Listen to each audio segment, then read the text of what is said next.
Hola, bienvenidos a una emisión más de Harto Ruido, este podcast que estamos haciendo para entrevistar a actores clave de la vida social y política de Yucatán. En esta ocasión vamos a hablar con dos jóvenes abogados de la Asociación Canaan Derechos Humanos que sí que se han metido en problemas últimamente y que están haciendo mucho ruido, pero sobre todo están haciendo una lucha, están acompañando unas luchas y unos movimientos sociales de la comunidad maya en Yucatán. Quédense, esto es Harto Ruido.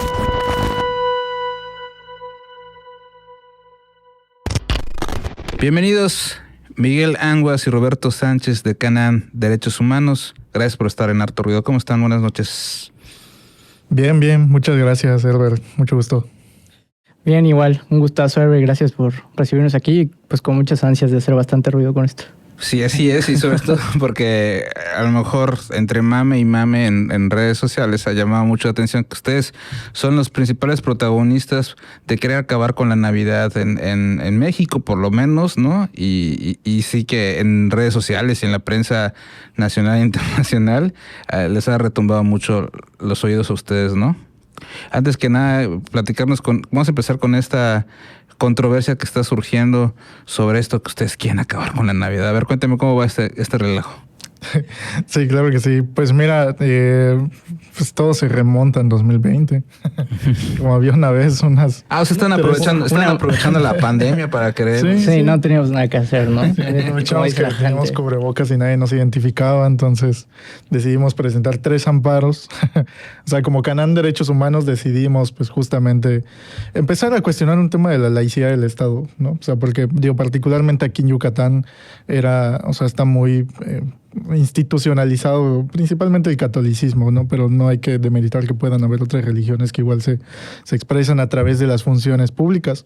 Y pues Navidad era el ejemplo perfecto de cómo las instituciones expresaban simbologías principalmente católicas a través del ejercicio de sus funciones y utilizando recursos públicos. En este caso, pues le tocó al nacimiento de Jesucristo y pues ahí nos toca ya ser los Grinch de la Navidad. Los Grinch de esta Navidad, ¿no? O sea, no hay quizá más trágico que meterse con eso, ¿no? Con la Navidad y para mucha gente, ¿no? Pero aquí lo que no queda claro de repente porque hemos visto un montón de fake news, ¿no? En redes sociales que están diciendo que a través de este amparo que ustedes promovieron, pues prácticamente ya no se van a poder hacer procesiones, no van a poder adorar a la Virgen de Guadalupe, cuando eso no es verdad. Sí, o sea, de hecho, desde que presentamos la demanda, que hicimos como un experimento justo para ver cuál era la reacción del público, como de mencionar que estaban las demandas, para ir midiendo pues qué reacciones o qué información podía vertirse. Y sucedió, creo que en menor medida, ¿no? A lo que ahora está pasando, ¿no? Como la gente simplemente reaccionó de que no podemos poner nuestros nacimientos en nuestras casas ahora o en general. No había evolucionado tanto como ya no podemos hacer estas como peregrinaciones de la Virgen y demás manifestaciones, ¿no?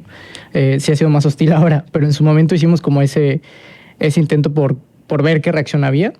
Sí medio nos esperábamos ahora que fuera más polémico, pero pues es parte de lo que ha estado sucediendo e incluso hemos intentado también como contrarrestar esa desinformación, porque las demandas no buscan prohibir que la gente pueda poner un nacimiento en sus viviendas, en sus casas, ¿no? O ejercer su culto. Es más que nada como cuestionar el papel del Estado en cuanto a pues es la laicidad, ¿no? El papel que tiene que tener de respeto hacia el Estado laico y pues entre muchas cosas pues que no destina recursos públicos a algo, ¿no? Tiene que generar espacios neutros y por supuesto también un poco creo que vislumbrando este discurso que está oculto de poner un nacimiento por parte del Estado y de estos entes políticos, ¿no? Sí, porque al final de cuentas cuesta, ¿no? Cuesta dinero poner en una plaza, en un palacio municipal, que luego resulta incluso más controversial, ¿no? Te estás gastando el dinero de nuestros impuestos y del pueblo en algo que es totalmente religioso, cuando la Constitución dice que esto está separado totalmente del Estado de la Iglesia, ¿no? Sí, totalmente, ¿no? O sea, una parte de las discusiones que teníamos justamente era cómo separar lo personal de lo institucional. Y justamente el tema importante aquí es pues mostrarle al público que el Estado es laico y enseñarles qué significa ser laico, ¿no? O sea, porque mucha gente cree que por haber mayoría católica, que el 77.7, casi el 80% de México es católico, pues eso implica per se que ya las instituciones tienen que tomar las decisiones de manera democrática, ¿no? Con la base en lo que quiere la mayoría. Y he escuchado que muchas personas dicen, no, pues si la mayoría de la población es católica y la mayoría de la población tributa y paga impuestos, pues queremos que pongan nacimientos con esos impuestos, ¿no? O sea, como perdiendo un poco el horizonte, pues de qué implica ser Estado laico, ¿no? Y justamente, digo, retomando justo lo que mencionabas hace rato de si esto va a implicar prohibir la Navidad y demás, me parece que, digo, o sea, con todo respeto a muchos medios de comunicación, pero muchos son de clickbaits, ¿no? Claro. Que quieren que les piques ahí a la nota y se comparta miles de veces y ponen títulos amarillistas y que no tiene nada que ver con la información. No tiene nada que ver, ¿no? O sea, que van a prohibir la Navidad. No, absolutamente no. La Navidad en sí misma, digo, si te vas al origen etimológico, sin natividad y del niño Jesús y demás, pero de repente ya ves marcas comerciales utilizando a Santa Claus como una imagen ya más comercial y de vamos a vender, no quiero decir marcas, pero nuestro refresco y es una unión familiar. Entonces, como que ¿qué parte de la Navidad es religiosa y qué no? O sea, me parece que el nacimiento de Jesucristo es netamente católico, ¿no? Todo el resto, sus adornitos, sus esferitas, sus luces, pues adelante, ¿no? O sea, eso sí, se lo paga el gobierno, está bien, es parte de cómo adornan el municipio, el estado, como parte de sus políticas públicas. Pero lo otro sí es netamente religioso y sí se inclina más por una religión que en este caso es la católica. Sí, o sea, no nada más creo que agregar a ello parte de los espacios de discusión que teníamos previos a esos amparos era cómo esta normalización de esta violación del Estado laico podía impactar en otras cosas, ¿no? Y cómo también puede replicar argumentos que violan otros derechos, ¿no? O sea, escuchábamos cómo es que la mayoría no queremos o somos de este grupo identificado, ¿no? Y muchas veces son esos mismos argumentos que utiliza el Estado para, por ejemplo, en los casos de la comunidad LGBT, pues no reconocer ni garantizar ciertos derechos, ¿no? Como la mayoría considera que esto es inmoral o es del diablo, pues no lo vamos a aprobar. O argumentos que a veces se van como al origen etimológico, pero pues es como... No, eso es independiente de un tema del derecho en sí mismo, de lo que implica, sí. Y cómo, o sea, sí veo en redes que sí les están pegando duros. Y cómo tomar eso, que son los Grinch, son los, no sé si ya satánicos, o cómo se consideran ustedes después de todo esto que les están lloviendo en duro y sobre todo por eso que hablábamos al principio, ¿no? La desinformación. Sí, siento que somos como el Garfield, ¿no? Que está con el circulito. O sea, vamos a llegar en Navidad así, ¿no? Sí, no los van a querer en la fiesta de Navidad, ¿no? Estamos cancelados. Están cancelados para siempre, ¿no? Sí, pues, digo, a mí me parece que, digo, es lo mismo, ¿no? Con lo que mencionaban. O sea, por ejemplo, particularmente ahora, así como los temas de matrimonio igualitario, adopción homoparental y demás, pues el actor clave conservador como el más clave en estos momentos, por ejemplo, es el Frente Nacional por la Familia que está saliendo. Pero a mí me parece que el discurso... Perdón que te interrumpa, ese discurso asombra, ¿no? Tan manipulador y tan ignorante, creo, ¿no? No sé cómo pues sí, llamarle. Sí, totalmente. Sí, digo, la verdad es que este grupo históricamente desde que se creó hace unos años, siempre ha utilizado el alarmismo como parte de su forma de vender y de atraer personas que se unan al Frente Nacional por la Familia, ¿no? Matrimonio igualitario, no, pues mis hijos se van a contagiar de ser gays o sea, como si fuera una enfermedad. Como si fuera una pandemia, ¿no? Exacto, ¿no? O sea, que la adopción homoparental, no, es que van a violar a mis hijos, que van a ser dos padres, o sea... Ideas hiperalarmistas. Y muy vacías. Sí, o sea, ideas hiperalarmistas que no tienen nada que ver con el tema y que absolutamente nadie ni está comprobado científicamente, ni política, ni social, ¿no? Pero ya te lo venden como una idea bastante lógica, como en este caso. Se van a prohibir las peregrinaciones y ya los guadalupanos ya no van a poder ir a la basílica portando su Virgen de Guadalupe y su cruz. O sea, lo venden como una idea impactante para que finalmente todo el mundo vaya y nos reclama a nosotros, ¿no? A Canaán y pues cómo lo tomamos. El anticristo. O sea, personificado. A mí me parece que, de eso viven, pero también es como una estrategia para mantenerse vigentes y para también seguir atacando a ciertos grupos, organizaciones que pues, han llevado ciertas batallas que han perjudicado su agenda, ¿no? Su agenda antiderechos. Sí, es una agenda antiderechos. O sea, o sea, pusieron un nacimiento en las puertas de la Suprema Corte hace unos días, creo, ¿no? Ayer, sí. Algo así, recaudaron firmas, o sea, es como... Y sin conocer y comprender plenamente lo que se está planteando. Que es básicamente que se respete el Estado laico, que no se utilicen recursos públicos para imponer ciertas cuestiones religiosas y que cada quien de manera individual pueda hacer lo que quiera en su casa, en su patio, en donde quiera, pero que los espacios públicos y los espacios de gobierno no se deberían utilizar recursos para ese tipo de cosas. Es lo único que ustedes quieren, ¿no? Sí, totalmente. Digo, me parece que aquí lo que no se está visualizando es que si dejamos que las instituciones, valga la redundancia, institucionalicen una religión, el día de hoy es el catolicismo, pero el día de mañana no sabemos cuál vaya a ser, ¿no? Claro. El día de hoy, porque la mayoría son católicas, pues aceptan que se institucionalice, colocar teatralizaciones del nacimiento, pero digo, sin ánimos de estereotipar ni nada, pero por ejemplo en redes salían de ¿qué pasa si el satanismo va y adopta el poder y pone ahí un rito satánico y demás? Yo respeto la religión satánica o esa ideología, pero me parece que es algo que sí alarma a la religión católica, ¿no? Pentagramas en el Palacio Municipal. Palacio Municipal ahí. Sí, hay sus velitas. Sacrificios ahí, ¿no? Sangre. No, pero me parece que es igual de legítimo, ¿no? Si a ese discurso nos vamos con base en quién tiene el poder y quién va a tomar las decisiones desde el poder, pues si una persona satánica, una persona budista, una persona testigo de Jehová está en el poder, pues va a hacer lo que absolutamente le dé su regalada gana, pasando por encima de lo que significa el Estado laico. Y con recursos públicos. Y con el dinero de todos. Oye, nada más yo tengo una duda y eso nunca se los he preguntado. ¿Cómo se acercan con la gente, o la gente de Chocholá se acerca con ustedes? Y además tengo entendido que son 2 municipios más, ¿no? ¿Cómo fue eso? Es Chocholá, Mocochá y Mérida. Pues digo, el de Chocholá, yo soy de Chocholá. Entonces yo fui quien como movió el tema dentro del municipio. En el caso de Mocochá, digo, pues derivado de toda esta noticia que salió en diciembre, pues una persona se nos acercó y nos dijo, oye, igual a mí me interesa. Y pues así, como corriendo la voz, nos organizamos, ¿no? Lo mismo en Mérida y todo. Y la Suprema Corte atrajo el caso, ¿no? Los 3 casos. Los 3 casos. ¿Y cómo fue este proceso de que la Suprema Corte atrae los casos? Y la Suprema Corte nada más atrae casos cuando son relevantes, ¿no? Es de interés público y demás. Bueno, o sea, sí, o sea, ese es como lo que tenemos que tratar de cumplir, o si queremos verlo de esta forma, venderle a la Corte, ¿no? O sea, hacer que, más bien que tengas interés, ¿no? Porque por lo novedoso del caso y lo que también se encontró es que pues prácticamente no existían criterios que ahondaran sobre el tema del Estado laico en la jurisprudencia de la Corte, en sus criterios. Entonces vimos ahí un área de oportunidad. Y aunque también nos hicimos esta pregunta de, bueno, ¿qué tanto le va a interesar a la Corte? Entrar y analizar este tipo de cosas, ¿no? O sea, unos nacimientos. Y pues bueno, le gustó y atrajo los 3. Me parece, o al menos mi perspectiva, es que es una postura también, es un momento muy cómodo también para la Corte para empezar a mover el tema, porque al final de cuentas, pues es algo pequeño, ¿no? O sea, no está ahondando con un caso que sea como muy grave, ¿no?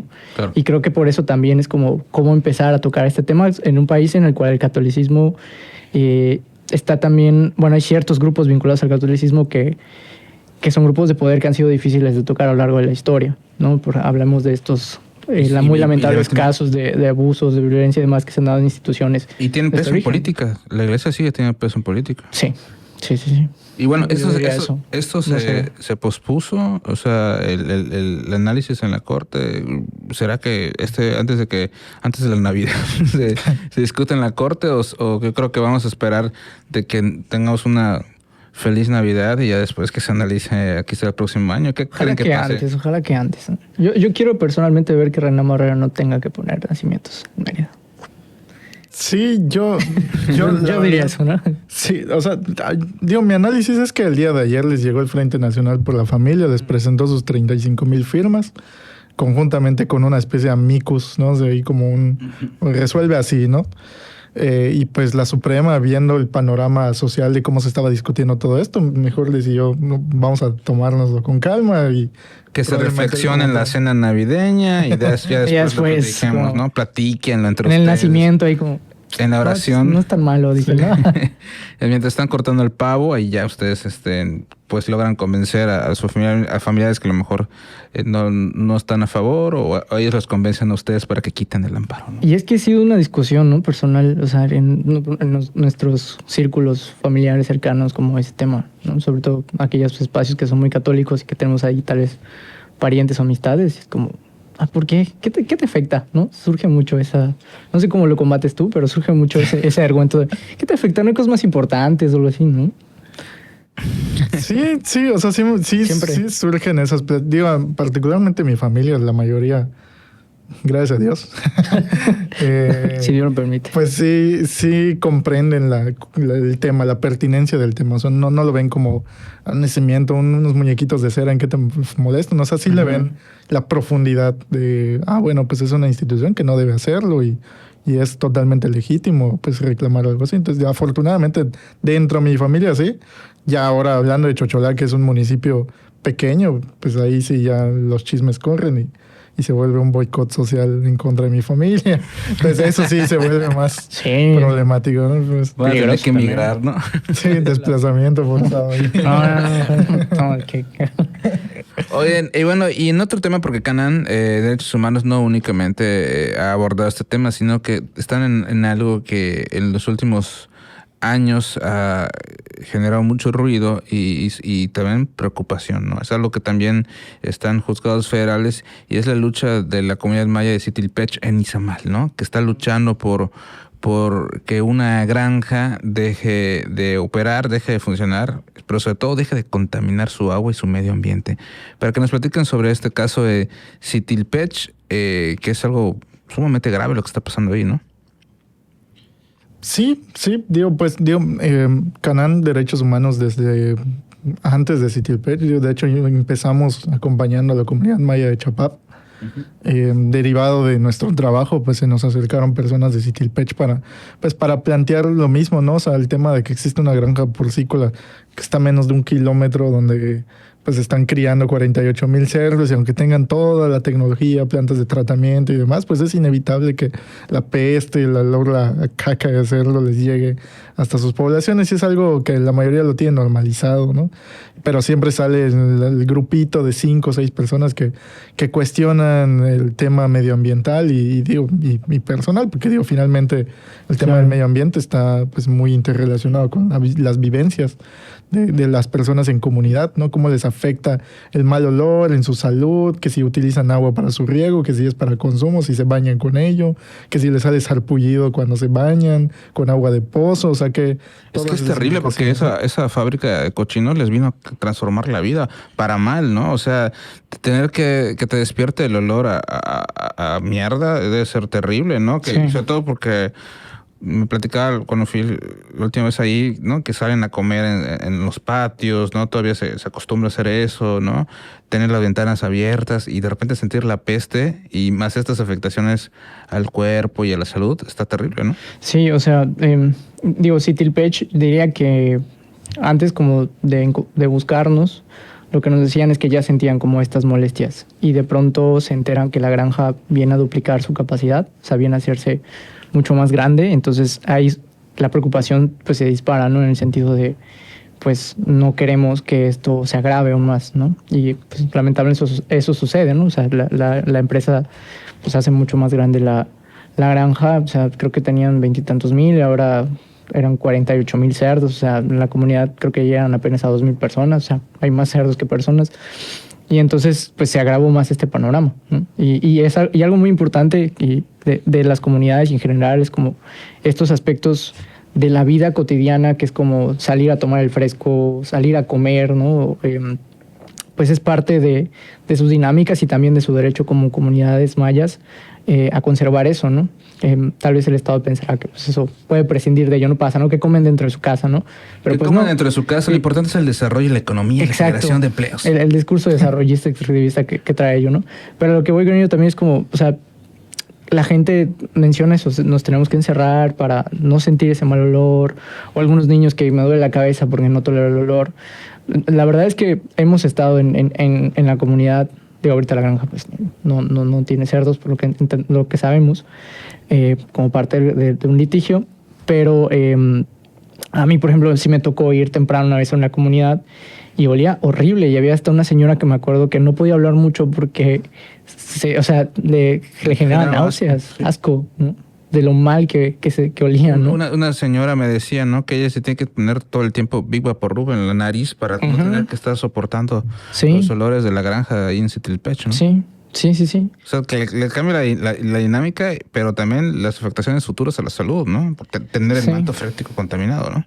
Sí, es parte de lo que también la preocupación que tienen y que el movimiento de Citilpech ha involucrado mucho a su niñez y a su juventud en ese sentido, ¿no? Como, o sea, luchamos por el presente, o sea, por borrar pues esta contaminación que se genera por nuestro presente, pero también por el futuro, por estas generaciones, ¿no? Y son partícipes, o sea, en manifestaciones y cosas que hace la comunidad, hay presencia de niñez. Y además lo perverso, ¿no? O sea, como empresarios porcícolas de decir, no, vamos a poner esta granja en esta comunidad chiquita, con tan pocas gentes, cerca de los cenotes, para poder utilizar el recurso hídrico. ¿Qué más puede pasar? Necesitan el empleo, ¿no? Todo esto es muy perverso, como que no les importa las afectaciones de la gente, ¿no? Sí, y a mí me parece que, o sea, totalmente perverso. Pero lo que creo que a mí me preocupa más es que los empresarios de verdad se la creen, ¿no? O sea, de verdad se creen que son sustentables y que tienen la mejor tecnología del mundo. No sé cómo duermen. Sí, digo, pues no sé cómo duermen, si igual se pone su pipa. ¿De verdad? No, pero digo, porque particularmente, digo, aquí como entre nos, me acuerdo que se llevó a cabo una inspección judicial en la granja de Citilpech, y el abogado de la empresa es un abogado que se dice a sí mismo ambientalista, ¿no? Órale. Y él dice, no, pues es que esta empresa sí está bajo todas las normas, tiene todos los permisos. Digo, sí, evidentemente, ¿no? La Ley General de Equilibrio Ecológico y Protección del Ambiente es de los años 60, la norma oficial mexicana sobre residuos sólidos era de los 90, o sea, no se había actualizado. Evidentemente son normas que no están actualizadas y que para el momento histórico en el que nos encontramos no es viable mantener ese tipo de regulaciones, pero la Semarnat, la Conagua y demás siguen concediendo permisos para exactamente lo mismo y por eso se las creen las empresas, que van como milagro, ¿no? De yo llego y les doy empleo, pero además estoy cuidando el medio ambiente. Sí, o sea, yo creo que son plenamente conscientes de toda esa afectación, ¿no? O sea, es una pantalla al final de cuentas. Porque incluso, ¿por qué no se han actualizado estas normas? Es porque incluso... No les conviene. No les conviene, pero, o sea, tantito alguien desde el Estado se intenta modificar o actualizar, es como un escándalo total que hacen, que si las cámaras empresariales, que ciertos grupos empresariales en concreto, porque pues no les conviene, ¿no? No, y lo que dice la gente, ¿por qué no instalan su granja a la vuelta de su casa, ¿no? O al lado, ¿no? O sea, ¿por qué nosotros tenemos que estar soportando todos estos daños, ¿no? Y justo es parte de este colonialismo, neocolonialismo que aún continúa. O sea, se menciona, o sea, parte del argumento por el cual el gobierno, el Estado, sigue impulsando estas empresas, como estas granjas en las comunidades. Es como, pues ustedes necesitan trabajo, necesitan desarrollo, necesitan como toda esta serie de cosas y pues esta es la forma, ¿no? Y ni siquiera hay como un espacio de diálogo para saber si realmente eso es lo que la gente quiere o si pueden existir otras formas de desarrollo con base a su cultura, a sus conocimientos y demás, o a sus propias formas de vida. Simplemente es como, no, pues nosotros sabemos, tenemos la lana para hacerlo. Tenemos dinero para darte empleo, no importa que contaminemos el agua. Exacto. Y, o sea, ¿quiénes? O sea, son los mismos de siempre, ¿no? O sea, estos pequeños grupos empresariales, estas que aparte vienen de Mérida, ¿no? O sea, es como viene mucho a veces, escuchamos en las comunidades cómo es que la gente de Mérida viene. O sea, y son familias o grupos empresariales muy ubicados que están perpetuando esto, ¿no? Y traen este discurso de, pues, ustedes los subdesarrollados necesitan de nosotros.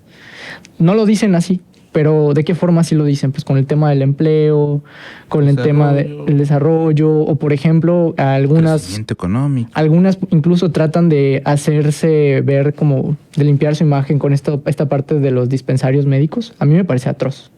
Es como, existe una necesidad histórica de atención médica, servicios de salud en las comunidades que el Estado nunca ha procurado y a la presente fecha está en pésimas condiciones. Pues vamos a utilizar eso para vernos bien. Y vamos, o sea, Y te llevo un dispensario médico. Exacto. Para que me des chance de que yo te enferme y te cure al mismo tiempo, claro, todo un paliativo, ¿no? Y es como, y lamentablemente esto es un discurso y estas son formas que son históricas, que no se han alcanzado a romper y que por lo mismo de que son históricas es difícil a veces ya en algunas comunidades, como pues la gente dice, pues sí, lo asimilan, ¿no? Porque la verdad es que con este abandono institucional y demás que decir las comunidades, pues uno también entiende por qué acuden a ello, ¿no? Pareciera que cuando uno toca estos temas ante las autoridades o cuando uno cuestiona, a mí que me toca reportear en la calle y cuestionar a empresarios o funcionarios de gobierno, cuando se les dice, es que el agua de Yucatán está contaminada, como que no se cree eso. Pero el agua de Yucatán, por supuesto que está contaminada, ¿no? Y la industria porcícola es la principal contaminante, ¿no?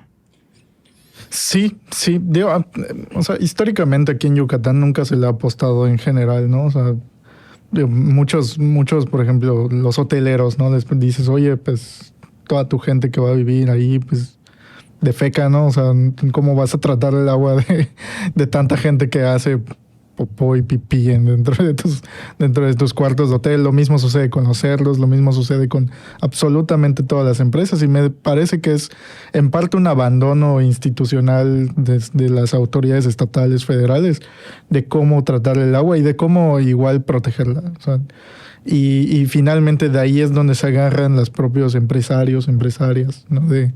Pues es que aquí en Chapap, si tú haces una prueba de agua y sale positivo en Escherichia coli, que es esta bacteria que sale solo del excremento, pues la Escherichia coli viene tanto del excremento humano como del excremento del cerdo. Entonces, ¿cómo vas a saber que esto viene de mi granja? Y cómo, pues digo, claro, que hay Escherichia coli no demerita que el agua no esté contaminada, ¿no?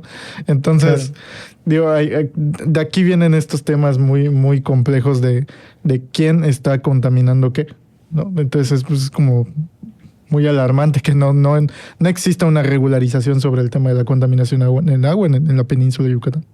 Oye, y ahorita que tocaban el tema de los empresarios, precisamente la lucha de Citilpech se hizo aún más visible cuando interrumpieron la expoferia ambiental que hizo la Canacome y la secretaria Zaida Rodríguez, la secretaria de Medio Ambiente, y el alcalde Hernán Brez tuvieron que ir, Vila no estuvo presente. Claro, y estuvo buenísimo. Estuvo interesante, ¿no?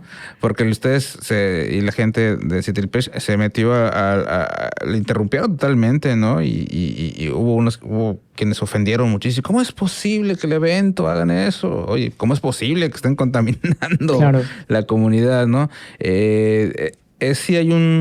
Sí se visibilizó la lucha de Citilpech en eso, ¿no? Bastante. O sea, y aparte, o sea, fue una acción que la propia comunidad acuerpó. O sea, no es como que nosotras llevando gente, ¿no? O sea, es como realmente las personas estaban muy cansadas y muy hartas de estar, que se iban a los juzgados a protestar, que se iban a este lugar, y nadie les hace caso, ¿no? Y esta fue una oportunidad que se encontró porque realmente era una burla. O sea, hablar de conservación de medio ambiente con las empresas. ¿Con qué patrocinando? O sea, con esta empresa patrocinando. Hay como ciertas organizaciones ahí que también estaban, que suelen ser muy ligadas a estos grupos políticos, ¿no? Y es como el problema ambiental, o sea, sigue estando dentro de, o sea, la agenda ambiental del Estado sigue estando como desde esta perspectiva del capitalismo verde, ¿no? Como, sí, sigamos con la industria y el extractivismo, pero pues ahora pues todo va a ser como reutilizable, ¿no? Por mencionar algo. Y bueno, al final de cuentas fue un momento muy tenso, pero creo que el impacto que tuvo realmente permeó mucho en las personas y en lo público. Mucha gente habrá reflexionado a partir de eso, ¿no? Sí. Y gente que no conocía lo que estaba pasando en Yucatán o no le estaba dando importancia, ¿no? Y también creo que visibiliza que no hay espacio para escuchar este reclamo por parte de las instituciones.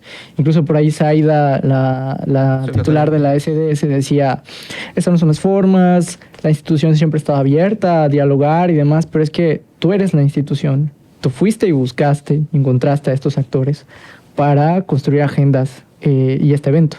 Jamás hiciste algo así con las comunidades. Y muy probablemente si lo hiciera, lo haría como buscando pues, incluir a estos otros actores que afectan el territorio, ¿no? Y también creo que hubo los que se habrán ofendido o los que habrán minimizado la protesta, la manifestación, la exigencia de la comunidad maya de Citilpech, pues no podríamos negar que también hay un poco de racismo ahí, ¿no? Como decir, ay, no, estas no son las formas, ¿cómo es posible que vengan aquí a echar a perder nuestro evento, ¿no? Hay cierto racismo que no solamente en contra de esta manifestación, sino del simple hecho de mandar tu industria y que no te importe el daño ambiental y de salud que estés provocando a los pobladores indígenas, eso es racismo también. Sí, sí, a mí me parece que, sí, o sea, desde lo que comentaba Roberto, ¿no? El tema del neocolonialismo que traen las empresas de yo vengo y gracias a mí tienes desarrollo, y si yo no hubiese llegado, Citilpé, Chapap, Jomún, etcétera, llámese la comunidad que se llame, estaría en el abandono y no tendrían absolutamente nada. Bueno, desde ahí empieza el tema racial, ¿no? O sea, de yo que vengo de afuera, vengo a salvar tu pueblo maya originario que no tenía oportunidad de sobrevivir, y gracias a mí tienes de comer y de beber, aunque sea agua contaminada, pero tienes de beber.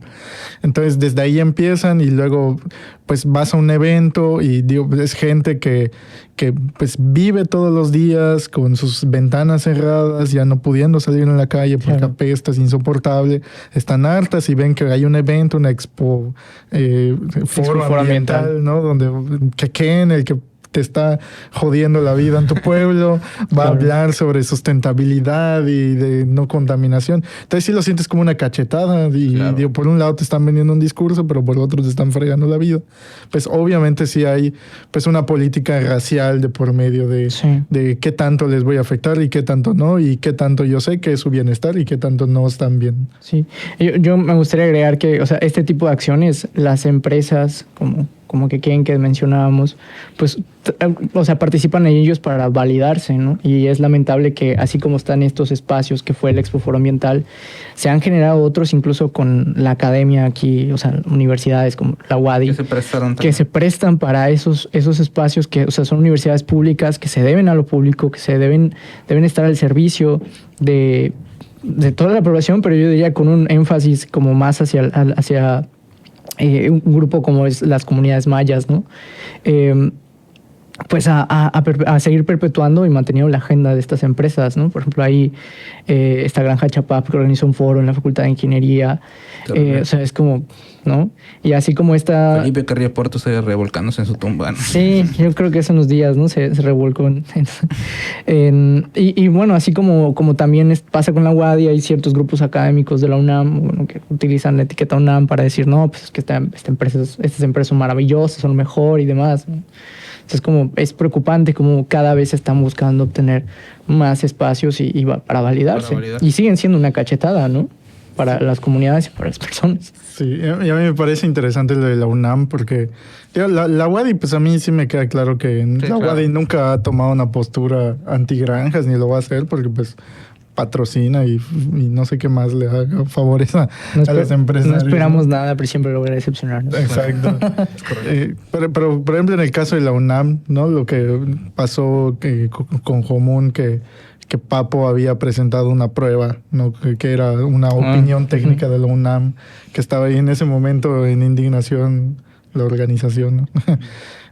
Hubo una explosión interna de cómo es que la UNAM está defendiendo una... Sí, claro. ¿no? Pero luego se descubre que en realidad falsificaron una prueba y lo denuncian públicamente. Entonces hay una división y me parece que particularmente en la UNAM sí hay académicos en lo particular que defienden la industria porcícola, que han utilizado la imagen de la institución universitaria para posicionar una opinión universitaria, ¿no? Alrededor del tema. Pero por otro lado, o sea, como que hay esta falsificación de pruebas, entonces como que ¿de dónde?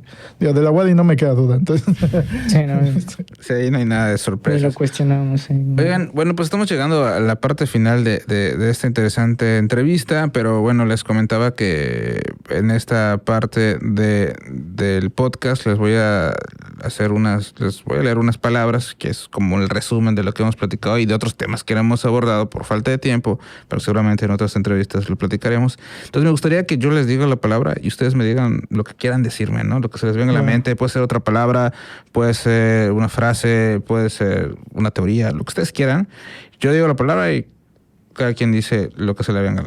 Dale. Bueno, perfecto. Estado laico. Neutralidad. Necesario. Quequén. Agüita de mierda. No sé, fragmentación social. Citilpech. Fortaleza. Resiliencia. Tren Maya. Uy, Uf. proyecto complicado en todos los sentidos. La traición. Órale, la traición. Andrés Manuel López Obrador. Uf. El traidor, ¿no? Esto lo dijiste.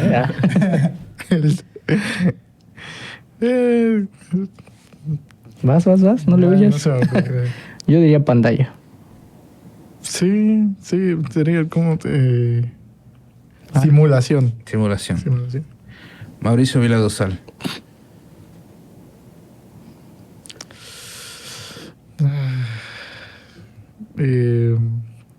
Cuidan mucho, más bien reflexionan mucho lo que van a decir. Es que son tantas cosas que podemos decir de un mismo actor. O sea, es como... Cabrón. Mauricio Vila, diría como director de orquesta. Lo veo como ese que, o titiritero, que mueve muchos hilos. Ok. En Pueblo Maya. Me parece que el pueblo maya está organizándose cada vez más, ¿no? Para la defensa de sus territorios. A mí me parece que a través y dentro del pueblo maya existen muchas respuestas a una serie de cuestionamientos de cómo atender la crisis ambiental a la que está pasando la península y el mundo. Entonces me parece, así como el pueblo maya, muchos otros más, ¿no? Racismo. Institucional y social y empresarial. Sí, sistemático, el pan de todos los días. Megaproyectos. Wow. Megaproyectos y... Miguel está volando. Así como- Sí. como- Son tantas cosas. Sí. Pues atienden a un desarrollo que no necesariamente está pegado a cuestiones inclusivas de pueblos originarios. A mí me parece un engaño. Y ya por último, 2024. Uy. Guay. Expectativas en todos los sentidos, tanto para bien como para mal. No, a ver qué pasa. A mí me parece peligro. O sea, de muchas cosas, ¿no? O sea, creo que va muy apegado a lo que decía Mike. Pero creo que peligro es algo que Del que hay que que me estar viene. Sí. atentos, ¿no? Ustedes como activistas y defensores de derechos humanos, ¿no? Sí. Oigan, pues Roberto, Miguel, les agradezco mucho por haber estado aquí, por esta entrevista y seguramente los vamos a estar invitando a más podcasts para hablar sobre todo de otros temas y de otras luchas que ustedes están acompañando. Les agradezco mucho por estar aquí. Gracias, Herbert, No, por el muchas espacio. gracias. Y encantados de volver. Muy bien. Totalmente. Esto es Harto Ruido. Gracias por vernos y escucharnos.